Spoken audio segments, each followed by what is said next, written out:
Hello and welcome to your NARSA weekly update for the week commencing Monday the 2nd of September 2024. It's Gary here again. Oh, dearie me, what a roller coaster of a club we are right now, aren't we? You know, a couple of weeks ago I kind of felt in the depths of despair, and then last week after a fantastic performance and result, I'm kind of thinking, you know what, we're starting to turn the corner. We might have a new CEO coming in soon. We're going to get back to Ibrox if we get a good result. And it was just an absolute abomination. It was just a nightmare. Just when we think, or just when I think that we're headed in the right direction, we just completely fold and flop into the international break with just the most awful of performances and accompanying result that was, honestly, it was all that we deserved. You know, I'm typically a glass half full kind of guy. I really truly am. But even yesterday was a new low for me. Yesterday was I couldn't see any positives to come from the game. I don't think anyone across the entire squad who played and played some part in the game yesterday had any pass marks. You know, this was 5 and lower out of 10 performances from everyone across the board, and I don't know.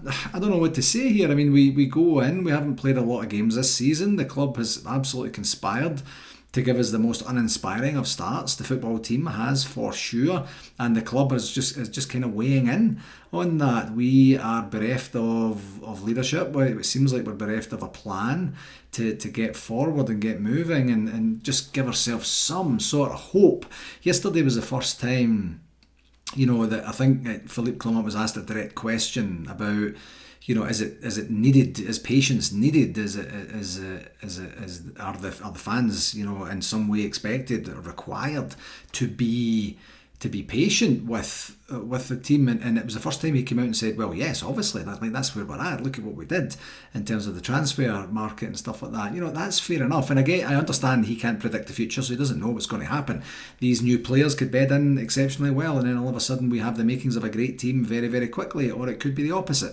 And with our transfer luck, it kind of feels like it's going to be the opposite. Now, we'll see what happens over time. And as I was saying to folks yesterday at the game and after, you know, one bad Old Firm performance doesn't shape or doesn't make a career. You know, I think back to Fernando Rickson's first Old Firm game and he got hooked after, what was it like, after 20 minutes, 25 minutes, something like that. It's nothing like that, you know. I mean, we didn't have the luxury of being able to do that with anybody yesterday. But a few of these players, you know, especially the new guys, they need to be able to look at that game back and see where they went wrong and see how they went into themselves and see where they basically gave up and figure out how to fix that going forward. Because if they don't, then we are battling it out with Aberdeen and possibly Hearts for second place, and that's not a guarantee either because we've already dropped points to one of those teams. So yeah, not a great start to the pod for this week. I'll make it as quick as I can, folks, because I'm just on a bit of a downer, to be perfectly honest with you.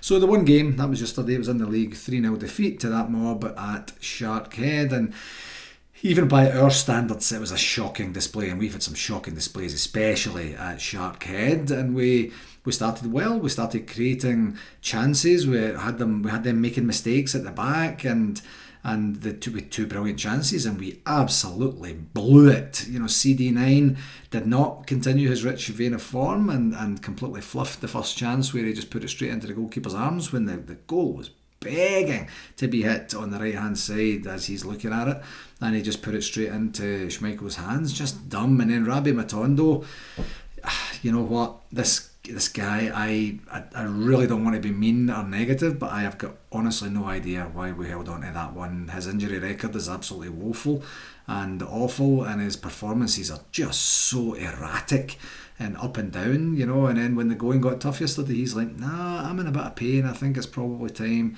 for me to go off. And I just don't understand. It was like I used to complain about Connor Goldson going up and then very, very rarely ever hitting the target when he was going up for a corner. And I just can't understand what's the point of going up there if you haven't practiced the ability to head the ball and get it on target to give yourself an opportunity of actually scoring. And that's what Matondo, like, don't bother going into the box if you're just going to head it exactly the way that you're looking. Easy for me to say, I understand in the heat of the game he's probably just got a wee bit disoriented, didn't exactly know where the goal was as he's trying to vie for the header, but crap, just crap, both attempts, and then we end up in a situation where they're like, okay, is that all you've got? And then they just kind of turned it up. But I want to be super clear, it wasn't only Rabbi Matondo that was bad, everyone was, and as I said earlier there, for the first time that I can actually remember, literally no one, it's usually I can sit here and say, well, Connor Barron was trying his best, or CD9 was trying to do something, but no one, everyone just fell apart. Every single player had an absolute stinker. I'm not telling you anything that you don't know. I don't even know why I'm going on about it here. But we did get a break from their goal being offside, and I thought it was offside in the beginning, but these things move so quickly, and it was very, very close, of course. So it was great to get that little bit of a bonus. And that just seemed to up the ante on them, and it just seemed for us to go, oh, cool, that's okay, it's still 0-0. And it just turned the tide in their favour. And it just, I don't know. And it just put us in a corner, and we never really came back from the corner. So it was just too easy. Their goals were so soft, especially numbers 1 and 2. The third one, I thought I actually gave Butland a bit of a hard time for the third one because I thought he was so slow to react. I had no idea it was a giant deflection that he got for that one. So no chance for the third one. Tav wasn't his best for Matondo, and Tav weren't at the best for the first one, and Butland was very, very slow in getting himself back into position. I mean, Kyogo just passes it into the net from 30 yards out, and it's not even in the corner, it's not even like right shaving the inside of the post or anything. It was just a pass. So poor. Butland, I tell you, he's not what I thought he was. He's just not. He makes saves, and it's great to see him making saves. He did well against Ross County last week, of course. Before we went on a scoring spree, but he just doesn't. He doesn't do it often enough, and the mistakes are kind of creeping in. And I appreciate that he's playing with different defenders all the time, and it's probably a wee bit unsettling to that extent, that he gets to a point where he's not sure. But that's just basic positioning. He just made an absolute mess of it, and he did acknowledge that in the interview afterwards. So I guess that's kind of something. None of our previous managers in the recent times have been able to see the most obvious mistakes that we are making specifically against them. It's the same type and style of goals that we're losing time after time after time to the exact same players, time after time after time. And for whatever reason, when they watch it, they must see something different, or they must coach them something different, or they just don't see it. I have no idea.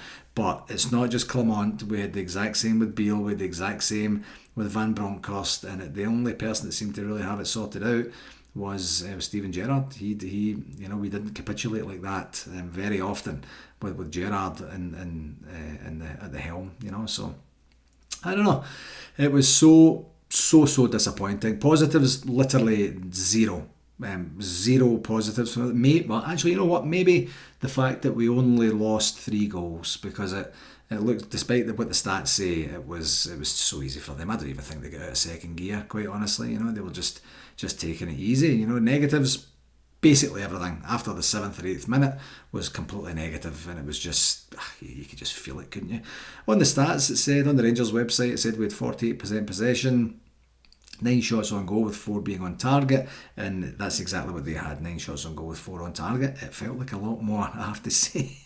So I don't know. The referee watch, John Beaton, had a bit of a weird one. I mentioned last week that I don't want Jeffy to become the new Todd Cantwell and get booked for basically everything. And it looked like it was his first foul. Beaton kind of was saying, "Oh, this is your third or whatever." I didn't see any before that. So and I've no idea how we managed to hand out 9 or 10 bookings in a game where we literally hardly get anywhere near them. I mean, how we could get so close to them and get 5 bookings, I have absolutely no idea, but not blaming the referee for this one at all.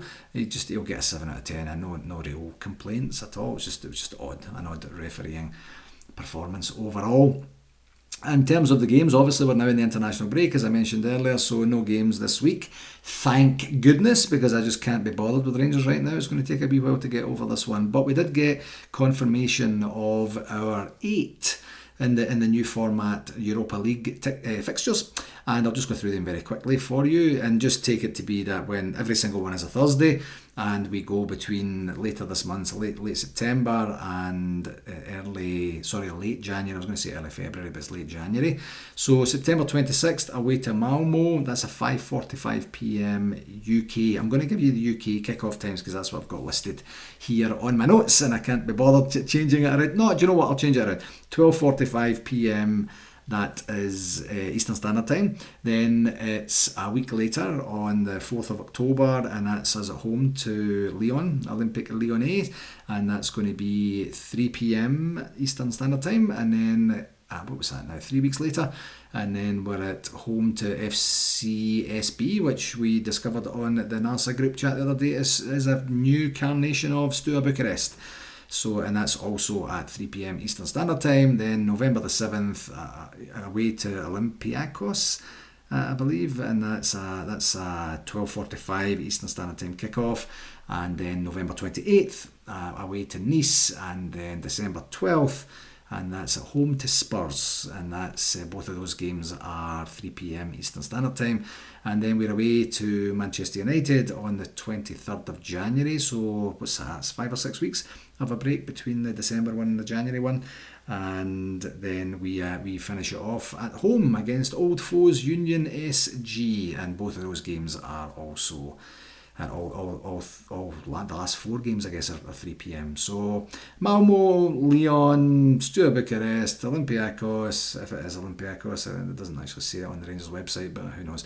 And then Nice, Spurs, Man United, and Union Saint-Galois, or however you pronounce it. So something to look forward to, a very attractive group to look forward to, nice new format, something new for everyone, and some decent kick-off times here. I need to remember and get them in my calendar so that nobody books any meetings or podcast interviews or anything like that over those days. And saying that, I'm actually starting to teach at the University of Calgary tomorrow, and it's a Tuesday-Thursday class.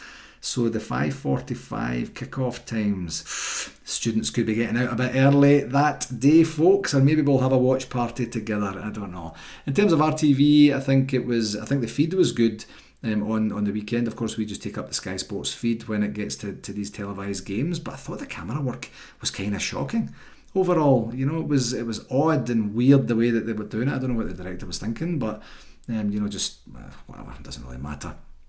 In terms of shout-outs for this week, I did want to give a nice shout-out to the women's team. I mentioned last week how they're doing, and now they've got 5 games, 43 goals for, 0 goals against. That's almost, almost 9 goals a game they're averaging, and they're 2 points clear at the top. So I guess there was some draws in there as well. So a 43 after 5 games goal difference, there is 0 chance if Rangers women do not win the league this year, it's going to be on points. It's not going to be on goals, because I think already after 5 games there's something like 12 or 13, 14 goals ahead, and they're just relentless and ruthless. So that's fantastic. Good for them for doing that, and that's of course coming on the back of a 10-0 victory over Dundee United.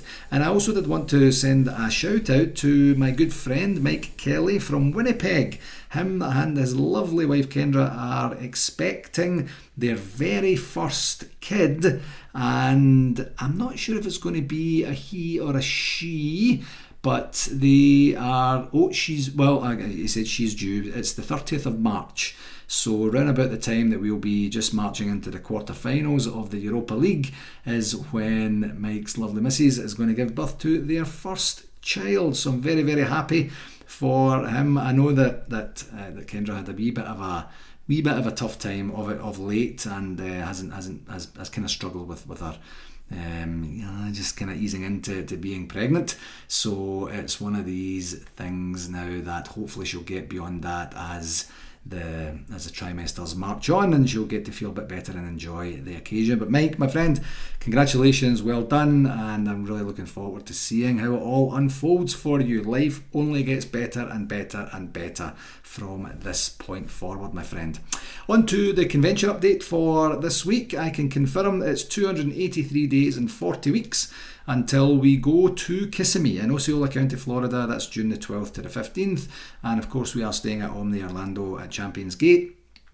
The team isn't making it easy at all to get excited for this convention. I completely understand and appreciate that. I'm a human being too, folks. I feel the exact same way.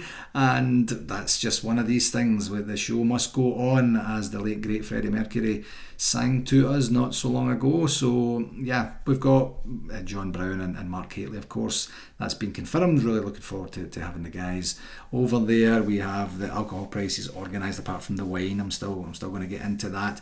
We're still looking at entertainment options and hopefully we'll make some progress on that. We are literally doing that. It's almost daily, folks. I know that I keep saying that every week, but we'll get that organised. Hopefully, get that.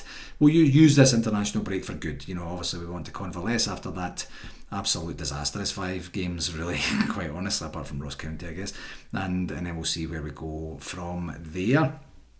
On the golf, I do owe the fellow from the golf a phone call. He actually asked me to call and I've completely forgot, to be honest, so I'll do that hopefully tomorrow and get that organised. The room bookings are out there, of course, to get that organised, and ticket pricing, we are basically ready to do the ticket pricing, and of course the team doesn't help us in that respect because we want to try and be a bit strategic and do it when we're on a bit of a high, to give ourselves an opportunity for people to be excited and treat themselves and do that. The team, I don't know that we're going to actually get that this season, to be honest. So we'll get the tickets out. We've done some testing last week. I believe the site, actually the page on the site went live, and that wasn't intended to happen. It was one of these things. I thought it was a temporary link, but it was actually the full page. But we've done some testing. As soon as the money flows through to the NARSA account, then we know that it's all great, and we'll get that out. If not later today, maybe I'll do it next week, and we can do the announcement on the podcast and get that out there. But we're very, very close. We've got ourselves organised. And one last significant thing is that a number of years back, we kind of created an in-kind or in-principle partnership with our friends over at 5 Stars to see how we could help them, how they could help us as we continue to move forward and grow. And we've never really had an opportunity to do some really, really cool stuff. We managed to get Neil McCann over to Bramalea last year. They've been very kind with us, in terms of giving us some prizes for raffles and such at the conventions. But we are formally partnering with 5 Stars now for the 2025 convention. They're going to help us out with some players. They're going to help us out with some logistics in terms of event planning and execution on site. As we get closer to that as well, it's time we got a wee bit of help from the professionals. I think it's probably the best way to say it. So we had a kick-off, myself and Brian Campbell had a kick-off with Graham Clark from 5 Stars last Friday, and it's a kind of long weekend here, so we're obviously getting things a wee bit slower, but you'll start to see some stuff coming out. We'll get them officially designated as partners for the convention on the website, and we'll probably do a wee bit of a communication about that at the same time. But a great start, some good ideas out there. We have opportunity to really do some good stuff with 2025, and that might be the only thing we get to look forward to for next summer. So hopefully not. Hopefully we'll have some silverware to kind of shine in our faces when we are down there.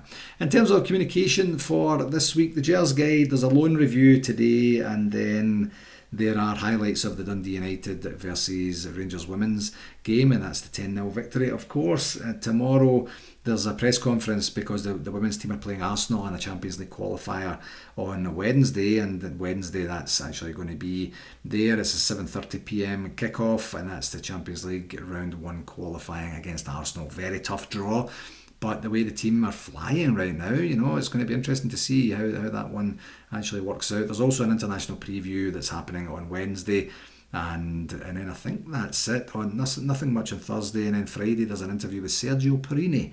Remember him? He was one of the good guys back in the day. And not a lot happening on the weekend. I did notice on the Rangers website that they have signed a deal with a company called Elior to become the club's food and beverage partner, and that's happening immediately. I thought they had another company that they were using for a lot of the catering, for on-site at Ibrox and the various other places as well, but I guess not. I don't know if that kind of fell through, or if it was something that they just decided wasn't working for both parties or something, or I just made all this up and I actually don't even have a clue what's happening. I'm not sure. But they are known and trusted by the club, the article says, for their previous work at Ibrox, and have fantastic plans for the development and enhancement of the catering offering to our supporters on match day and beyond. And the deal will see them assume responsibility for all food and beverage for matchday hospitality, non-matchday conferences and events, the Ibrox restaurant, matchday retail, and Edmiston House as well. So congratulations to them. The show keeps, obviously the club has to keep going. So it's good to see that hopefully that partnership works out for everyone concerned. And I wanted just to kind of finish off a bit of a shorter one today, but to provide a bit of an overview of what our transfer activity was in the window there, and I'll start with the outs and then I'll do the ins, and then maybe this gives a wee bit of food for thought as to, we just can't expect to have these folks hitting the ground running. Some of them are investments for the future, so we're not going to see immediate results from these. But on the outs we had Robbie McCrory, Ben Davies, Borna Barisic, Connor Goldson, Ifeko, I can't remember his full name, my apologies, and then we had, I've got Davies twice there, that wasn't intentional. And then we've got Todd Cantwell, Scott Wright, John Lundstrom, Kamar Roof, Sam Lammers, Ryan Jack. Then we've got Silva and Sima. Silva obviously was just a loan, so was Sima. And then for ins, we've formalised the Cortez move. We've got Kelly, Proper, Igamani, Cherney, Barron, Nasalia, Jeff Day, Casa Winjro, butchered that one, Bajram, and as I said, Cortez as well. So that feels to me, obviously the names that we brought in, we don't really know them yet. Hopefully they'll turn into to be very, very good servants for the club over time. We have to trust that Philippe knows what he's doing. It's kind of difficult to do that at times, I know. But that's a lot of people moved out. A lot of experience moved out, but not the type and style of experience that were devastated at losing. And that feels to me like, it felt like for the last 5, 6, actually the last 10 years, quite honestly, that every year we had to do a clear out. We need to do a clear out. This is going to be a summer of change. There's going to be some step changes in the squad and give ourselves an opportunity to be successful going forward. But then we never kind of done it. It was like a little bit out, a little bit in, and it felt like just basically the same squad as we were going forward. This is a wee bit more like it in terms of the players going out. Obviously the mode that they left in terms of not getting a lot of money for them or whatever, that's for the club to get organised. I think we're still dealing with a bit of a hangover from the Ross Wilson days, so we'll hopefully move on from that, and Niels Coppin and the team there will do a better job as we go forward, and we'll see what that looks like. But yeah, significant activity. They've got 2 weeks to get together to bed in. We'll see what the team looks like when we re-emerge from the the international break, and it'll give us an opportunity to see if we're actually going to look like we're going to be able to mount a challenge or not, because to be 5 points behind after 5 games is dire. It really is. A couple of events that are happening. We have the 27th of this month, the Rangers Ladies Lunch, presented by Moulton Brown, and I think I confirmed last week that Pedro Mendes and Lee McCulloch are going to be in attendance. And then next month we have the charity ball, the 80s themed charity ball. Sorry, that's actually at the beginning of October. The beginning of November. Come on, Gary, get it right. I'm performing here like the team did yesterday. And that's the Saturday, the 2nd of November 2024 at the Doubletree by Hilton in the city centre. Okay, my friends, that's as upbeat as I possibly could make it for today. Hopefully it wasn't too distraughtful to listen to. I'm actually feeling a wee bit better. This has been a wee bit therapeutic for me. Hopefully the same for you. Until this time next week, please do take care of yourself and pass this on to anyone else that you think might enjoy it. I'm kind of glad that I don't have to watch Rangers for the next wee while. So take care of yourself, all the very best, and I'll talk to you next week. Follow.